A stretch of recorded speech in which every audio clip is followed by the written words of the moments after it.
We asked the All Ears community, what Disney World restaurants will you never visit again? We've got some pros, we've got some cons, we got some cast opinions, but what we really have are 4 restaurants that most of our readers will never visit again. We've got four Disney World restaurants today that people have had some pretty negative experiences. That's too many. It's too many. It is too many. It's too many, I know, but it'll be fine. So we're going to talk a little bit today about why those restaurants are skips for people who have been to them before, why they would never visit them again, so that if it's something you're considering, you can see if those reasons are reasons that you may want to swap it for something else, swap it for some of the best meals in Disney World, which we've talked about in another episode of this show a couple weeks ago. So this one is OG Disney World. I'm saying O hardcore G. I just want to go around real quick. Does everyone have like a childhood picture of you at this restaurant before I say what it is? Yes. Oh yeah. Yes. For sure. Same. I'm pretty sure this is where I met my very first character. I'm so old that cameras weren't really accessible when I was a child, so there are very few pictures of me as a kid involving Disney anything. At all, let alone Disney related. You must have a black and white picture somewhere, Breedlove, of you at this place. No, it's one of their color, but everything's in like sepia, like it's rust colored. But I'm talking about Crystal Palace. Palace. This restaurant opened up in October 1st, 1971. Since it's, I guess, reopening, myself, Quincy, and Breedlove, we all got to check out when the characters came back. We went to the character breakfast, and so the buffet is back and the characters are back, which is exciting, and then also because it used to be all you can enjoy, right? It's a fixed price. The fixed price is it's for the adults it's $59, and then for children it's like $38. So it is a fixed price, family style. So it would like come to your table. Yeah, exactly. They prepare it and then they just give it to you. 6.94 out of 10 people. That's 73% recommend this for lunch and dinner. But breakfast, for some reason, is a little better, probably just because of the characters, right? It's a little better with 7.93 out of 10 for breakfast. And so I'm just curious, putting it out there, why do you guys think breakfast is better than lunch and dinner? I think the thing about Crystal Palace, and the last 2 times I've eaten here, one was with the buffet and one was with the modified family style come to your table. You got an individual entree experience that they had like post-pandemic. I've had both of those, and certainly the food was much better when they were bringing it to your table straight out of the kitchen and you weren't serving it to yourself at a buffet, which I think is a little bit of like a self-explanatory thing. But we did the lunch at Crystal Palace.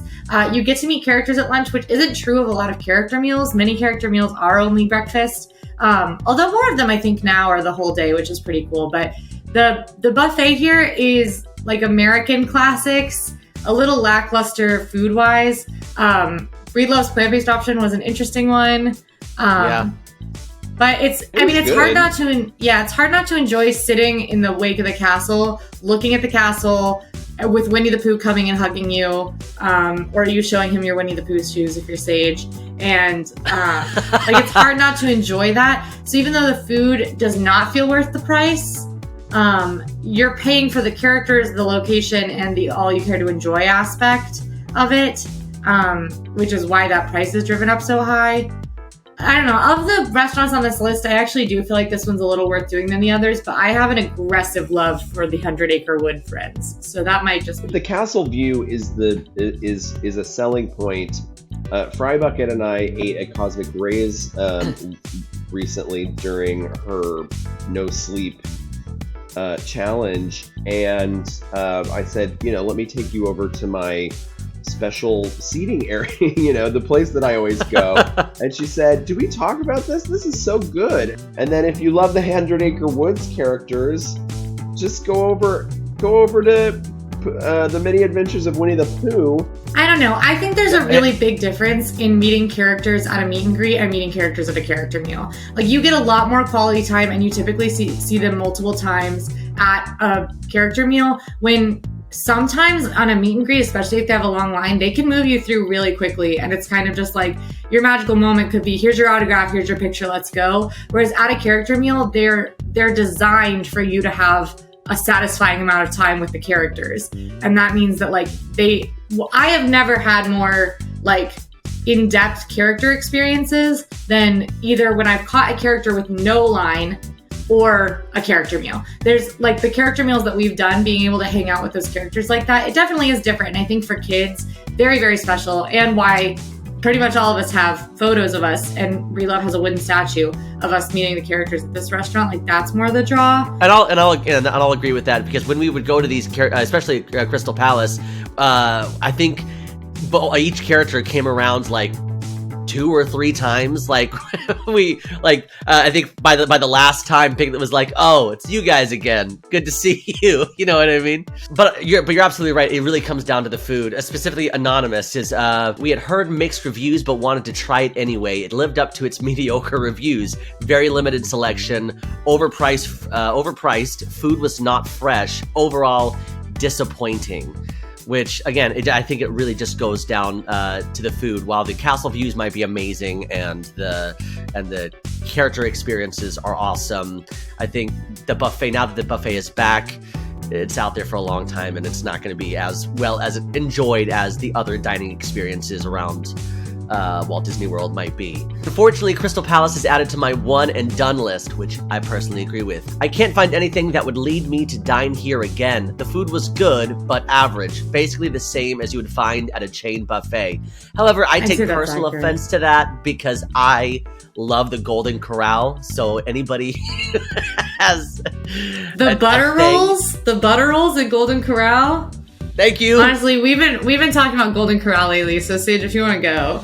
Let's go. That would be a spicy video if you compare Disney World character buffets to a Golden Corral. To a Golden Corral.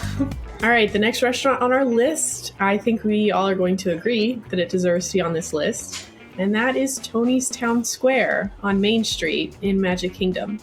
Now, Tony's Town Square, it's Italian food. It's themed to Lady and the Tramp. It is Tony's, where Lady and the Tramp go and have their cute little spaghetti meatball nose bump moment. So it is iconic, but the food is not. And sorry, you wanted mood music, right? What a beautiful night. So just do it in the background while I give the spiel. So yes, there is Tony's, and unfortunately this restaurant has a 7.02 out of 10 rating, and it's recommended by 74% of AllEars readers. So iconic theme, but not quite iconic food.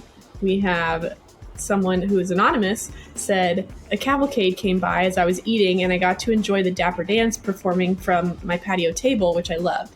But that food, yuck, a one and done for me.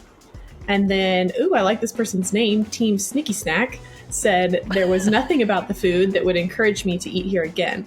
Very basic Italian food, not a lot of flavor, and not worth the price tag. So I have eaten here myself. It's been a few years. I kind of relate it to like Disney World's Olive Garden. Like that's kind of what it is. It's basic Italian food. You know what you're getting. It's nothing special. And I think a lot of people would agree with that. What do y'all think? I've heard some wild things lately. I've heard some wild positive reviews about Tony's lately. And I haven't been since it's been negative, but I'm hearing people say that it like is good now. And I have seen a video. Have you guys seen this video? I saw it on Disney Food Blog of their garlic bread, which is this huge mound of like fluffy bread. And then they take a boat, like a gravy boat, full of some sort of garlic heavenliness. And then they pour it on the bread like it's a sauce. It looks, I want to go just for that. But I've heard that Tony's has like turned a leaf. I have also heard that too, because I've heard other people saying that they possibly have kind of revamped the menu. Maybe they heard what we were all saying about them, and then they were like, well, we got to take it up a notch. I also have to say that it's always been a place that, you know, shout out to the Broadway Bradshaws, they always pointed out the fact that if everything is, all else fails and your kid is freaking out, needs to sit down and have a meal, that nothing will satisfy them like a plate of spaghetti, and that there's always been a place you could go and get a very basic plate of spaghetti. That's the thing that I've always been confused about is eating something that heavy at Disney World. Like, unless it's the very last thing you're doing right before you see fireworks, going into a full-on Italian restaurant. By the way, here's my Italian test, right? This is how I know if I'm going to have a good Italian experience. I go in and I have to order the chicken parm. If the chicken parm is good, then you will get my business again, maybe at a later date. And I have not had the chicken parm, so we're going to have to do the test later. Interesting. Yeah, that's my test. But regardless, I can't imagine having a chicken parm at like noon and then going to ride, Astro Orbiter or a bunch of different things later on that day. It would make me panic. You need a nap. But think about Liberty Tree Tavern, and that's one of the top-rated restaurants in Disney World. Mm-hmm. And people go there and have Thanksgiving, and it's all you care to enjoy Thanksgiving. So yeah, it's amazing. That's a culture that exists, and you're on vacation. You want to shove so much heavy food into your body and then suffer for it and not care. That's vacation. My family is all about 100% that. Yeah. I think Tony's too, something I've heard, even when it's not reviewed well, I feel like I do hear a lot of people who say, yeah, I get that it's not the best and it is like an Olive Garden, but I like Olive Garden, and like our family is looking for familiar flavors. They're looking for a good meal, and the fact that this is in Magic Kingdom, Lady and the Tramp themed, and has food that we know we're going to like because it is familiar, compared to some other restaurants where, one, the flavors might be familiar, but the quality is less. Like, spoiler alert, what I'm going to talk about, the restaurant I'll be talking about. But so you're not getting good quality, whereas Tony's is lackluster, but the quality's fine. And it's a known quantity for people. And some families, like Skipper Canteen, is widely considered one of the best restaurants in Magic Kingdom. But that menu is highly adventurous, and it's not for everyone. Like, I prefer a more adventurous menu, but a lot of people want to be able to get a plate of fine spaghetti, garlic bread with garlic sauce poured all over it, and know what they're going to get. Like, and Tony's has always been that, even before I started hearing that people are having good meals there now. Like, people always said, well, I like Olive Garden. So, which, I mean, is a fair point. And it's on Main Street USA, which is themed after turn of the century America. So you're talking about the theme of, an Italian chef coming and catering to the palates of Americans and introducing them to the concept of Italian food. And in that sense, it kind of makes sense that you're getting, not Via Napoli, because you're not visiting the Italy Pavilion. Mm-hmm. You're not, going to experience Italy for real. You are on Main Street USA, every town America. So our friend named Gals said, the hate is uncalled for. We can all agree that Lady and the Tramp is by far the best K9-based Disney property from the 50s. That has nothing to do with the food at Tony's Town Square, but she is defending Lady and the Tramp. I need you guys to know that Lady and the Tramp is the only K9-based Walt Disney property from the 1950s. I have this poster behind me. These are dated. Here's Lady and the Tramp. It's right above where you can see. And then here's 101 Dalmatians. This was 1961. I might argue that maybe you're talking about full-length feature, but Pluto and Goofy are both dogs. That's true, but I think I would assume Gal is speaking about originating in the 50s K9 properties. That's my assumption anyway. So it sounds like to me that we all need to go back to Tony's and give it another review to see what this new menu is all about. One meal that many of our readers, myself included, said that they would never choose to do again is Be Our Guest restaurant in Magic Kingdom. Wow. The heavily themed Beauty and the Beast restaurant that opened in 2011 with New Fantasyland. This restaurant is beautiful, and that is widely agreed on. It feels like you are eating in the Beauty and the Beast movie. You can eat in 3 ballrooms. You can eat in the ballroom, which literally is a recreation of the ballroom that Belle and Beast dance in. Fry's emotional. You can eat in the West Wing, which is sort of a darkened room where you can see the magic rose, see the portrait of Adam that the Beast slashed. You can eat in the portrait gallery, where you can see a beautiful statue of Belle and the Beast dancing and portraits, aka stills from the film, all around the room. It is a very beautiful restaurant. It is stunning to step in there, especially as a Beauty and the Beast fan. but that's kind of where the good experience stops. So an anonymous reader said, I found this very overpriced and not worth the money. I only booked for the extra character experience, which was a minimal appearance of the beast with no interactions permitted. And that is very true. My man, the beast, he walks in the room and he says... and then he bows. And it's always been that way. Yeah, this has never been a character meal. Yeah. A true one. There were times when you could take your picture with him, like as you left. Yeah. Like he was standing there. But even then, like that didn't happen every time. The challenge for me with this meal, and I don't know if you guys agree, is pretty much the price. I actually do think, like, you take the price out of it. I actually think this is worth doing once because I do not consider the food good. I did not really enjoy my meal. I like that you get the gray stuff. That stuff is good, but you get a very little amount of it. And there are recipes on AllEars.net where you can make the gray stuff at home just as well. So you get a very small amount. And I found a lot of the food to be oversalted or not hot enough, stuff like that. Like stuff that is really like nailing the coffin on a dish. So I certainly would not come for the food, but coming for the environment, coming for that atmosphere, being in there, well worth it until you consider the fact that what you're paying for that is a very, very high amount. It's $67 for adults, $39 for children. Yeah. So a $70 meal, which is... That's tough, man. This was definitely a one and done for me. In fact, like when I say a one and done, I did it once and I was like, I'm good. And I actually haven't been back since I did it that one time. They're all truly the only reason to go is the environment. So the environment is truly, I'll say the word, immersive. It really is. But that is the only, in my opinion, I didn't even like the food. And that is, I know that's controversial. Even for the price, I'll take the price out of it. I actually didn't even really like the food. So, but the reason to go is the immersive experience, I guess, if you will. Yeah, Teacher Man Joe agrees. He said, okay, here's the rub. As many have said before, the theming alone and Be Our Guest is well worth experiencing if you have never been before. However, the food is merely good. And like, I don't even think the food, I agree. I did not like the food. I found it I think it's very basic meals. And we even ordered like what is recommended as the best. And it was like which is the pork chop by the staff. And I found it certainly oversalted. It's a huge portion, but it's a huge slab of meat and very little accompaniments. Both the pork chop and the chicken that we got were that. You can see those entrees in our BR guest review where Emma and I go a lot more in depth about this. I do see, and I saw in the comments on that video, that a lot of people really love the filet mignon there, which I typically get filet mignon when I'm going to do a prefix. Like if filet mignon is an option, why would you not get the filet mignon? Unless you're breedlove.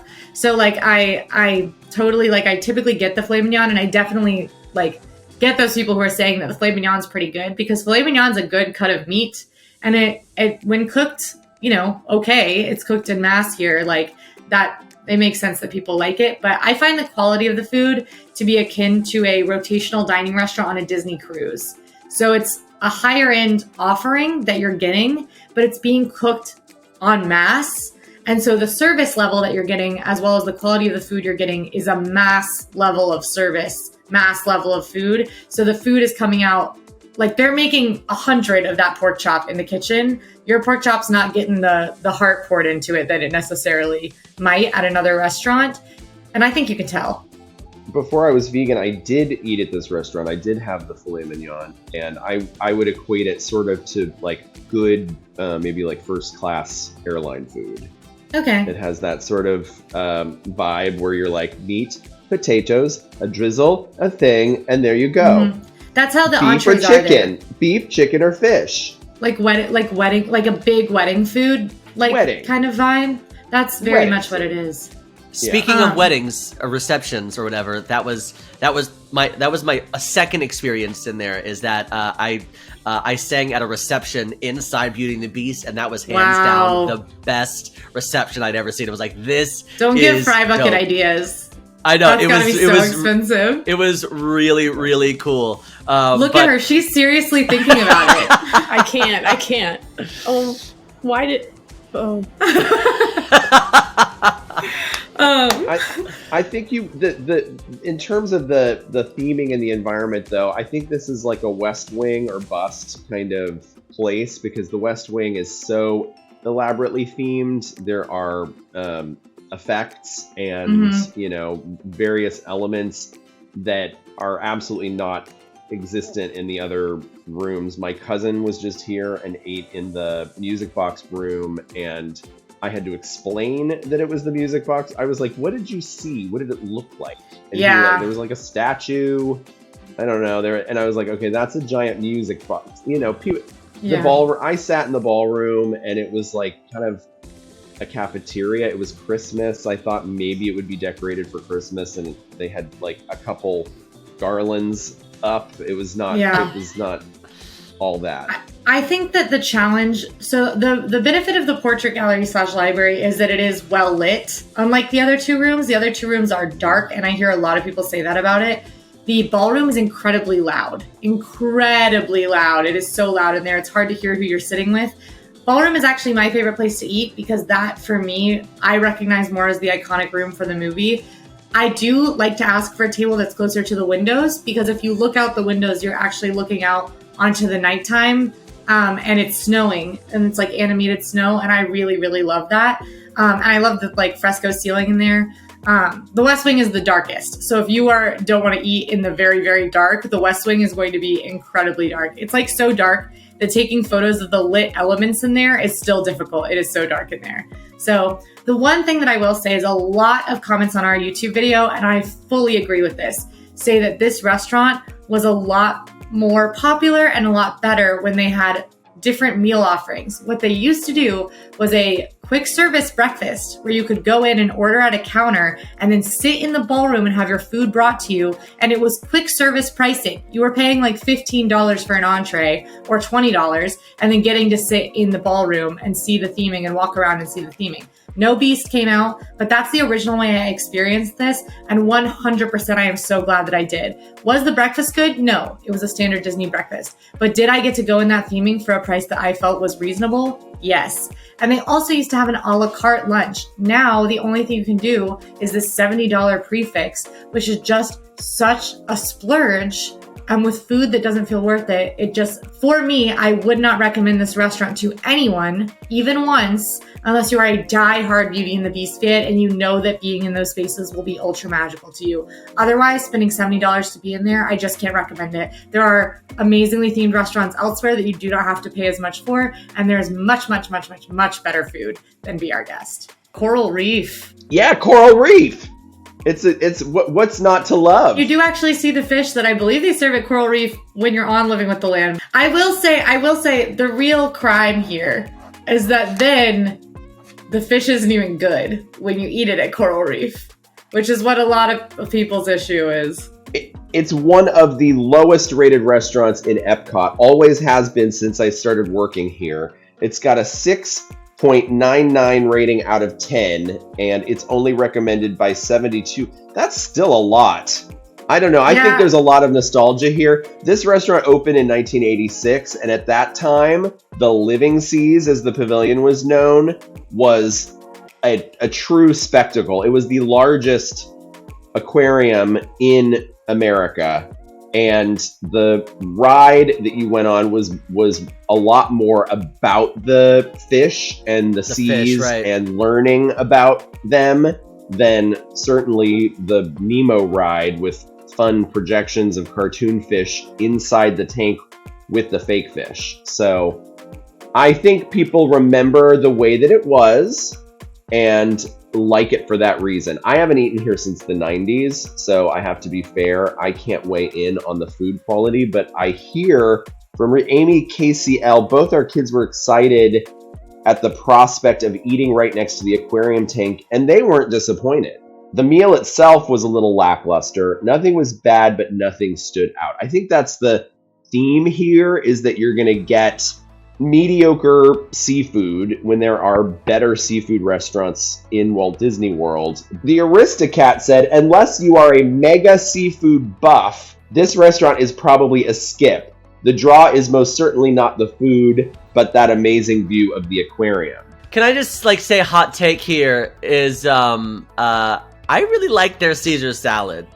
I was literally going to say that maybe the thing that I've heard Sage talk about more than anything in the entire world is the coral reef Caesar salad. Every time he's within like 100 yards of any Caesar salad, he's like, not as good as coral reefs.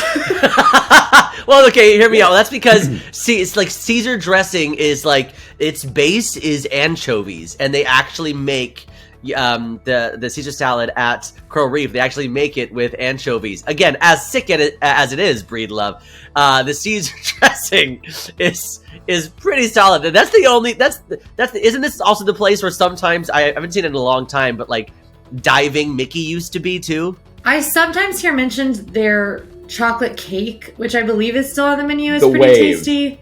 The Wave. Yeah. However, I think that the challenge is that now in Epcot and in any Disney park, there are so many delicious desserts that in most instances, we recommend not even getting dessert at your table service restaurant and going to find something more interesting elsewhere in the park, because table service desserts, while like a nice cap on the meal, there tend to be actually better desserts at quick service spots, at kiosks and things like that, because that's such a focus in Disney World is sweets. So now with the environment of Epcot, there's better desserts than that chocolate cake. So that draw is even kind of taken away. Anonymous, I could not believe the poor quality of the meal I was served at the Coral Reef this past May.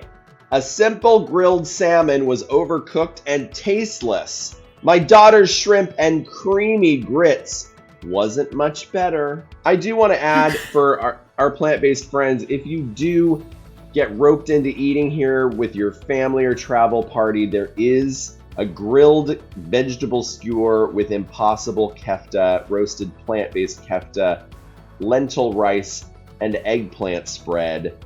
I should go try this at some point. I do actually really like kefta, so I wonder if that's good. And you know how much I love the grilled vegetable skewer at the Riviera Resort on the Skyliner. You could hop over to Riviera and get it at Primo Piatto for much less money. That thing is so good. Breedlove made me eat that grilled vegetable skewer, and I was expecting like a wooden stick with like a couple like grilled veggies on them, and it was a life-changing experience that I highly recommend. Want more info for your next trip? Do a search on AllEars.net for anything Disney or Universal and get results that will blow you away. Be sure to like and subscribe, and most important, join the All Ears community by following us on social media at AllEars.net. Have some thoughts the cast missed? Let us know down in the comments. This is Chris for AllEars.net. See you next time. But then, not only do you get to sit and eat fish, but you get... Do pink flamingos fly? Because a really big pink bird is just really going for it. I was like, what are you looking at?